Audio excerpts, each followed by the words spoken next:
दर्शकवृन्द, तपाईँलाई हामीले यो त्रिशुली नदी आसपास रहेका ड्रोनको फुटेज देखाइरहेका छौँ र हामीले दिवस बस्नेतको फेसबुक वालबाट यो फुटेज प्राप्त गरेका हौँ र तपाईँहरूलाई देखाइरहेका छौँ त्रिशुली ढुङ्गे आसपासका यो ड्रोन फुटेज। यहाँ चाहिँ सयौँ घरहरू यसरी डुबानमा परिएको छ र यतिखेर यो चाहिँ बगरमा परिणत भएको छ।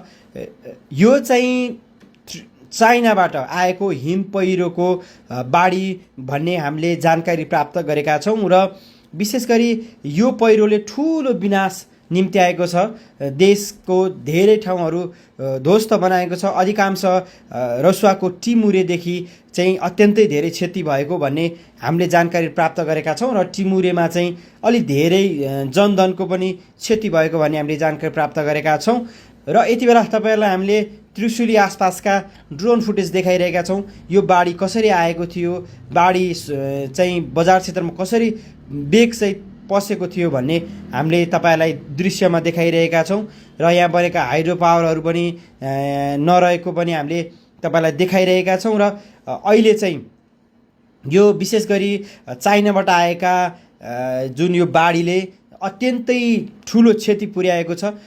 देशमा ठुलो सङ्कट निम्ति आएको छ र ठुलो जनधनको क्षति भएको आकलन गरिएको छ र अहिलेसम्म के कति क्षति भएको भन्ने विवरण यकिन भएको छैन। ठाउँ ठाउँमा अझै पनि चाहिँ आउने क्रम जारी रहेको भन्ने पनि हामीले जानकारी प्राप्त गरेका छौँ र अझै पनि केही त्यहाँ माथि चाइनामा रहेका केही ड्यामहरू फुट्न बाँकी रहेको र ती चिजहरू पनि आउन बाँकी रहेको भन्ने पनि हामीले सुन्नमा आएका छौँ। तैपनि तपाईँहरू यो खोलाको तटीय क्षेत्रमा बस्दै हुनुहुन्छ भने तपाईँहरू एकदमै सुरक्षित भएर बस्नुहोला।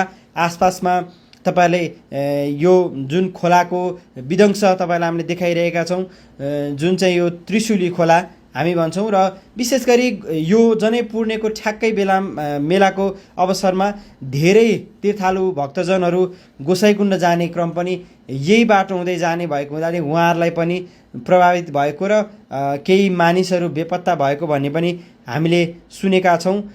पक्कै पनि भगवानको कृपाले सबैजना सकुशल रहन् भन्ने हाम्रो कामना रहेको छ र यस्ता विध्वंसकारी जुन एक खालका भइरहेको छ देशमा, यो अहिले बाढी पहिरो आइरहेको छ, यो कारणले हामी धेरै पछि परिरहेका छौँ। अब हाम्रो देश विकास भइरहेको छ तर बेला बेलामा हामीलाई प्रकृतिले पनि ठगिरहेको अवस्था छ। तपाईँलाई अहिले ठ्याक्कै त्रिशुलीको र ढुङ्गे आसपासको ड्रोन फुटेज हामीले देखाइरहेका छौँ र ड्रोन फुटेज विवश बस्नेतको फेसबुक पेजबाट विवश बस्नेतको फेसबुकबाट हामीले प्राप्त गरेका हौँ र उहाँलाई विशेष धन्यवाद। उहाँले स्थलगत त्यहाँ के भइरहेको छ भन्ने चाहिँ देखाइदिनु भएकोमा हामी विशेष धन्यवाद दिन चाहन्छौँ। तपाईँहरूलाई अहिले चाहिँ ठ्याक्कै हामी रिपोर्टिङ गरिराख्नेछौँ। के हुनेछ भन्ने कुरा हामी हरेक देखाउनेछौँ। धन्यवाद।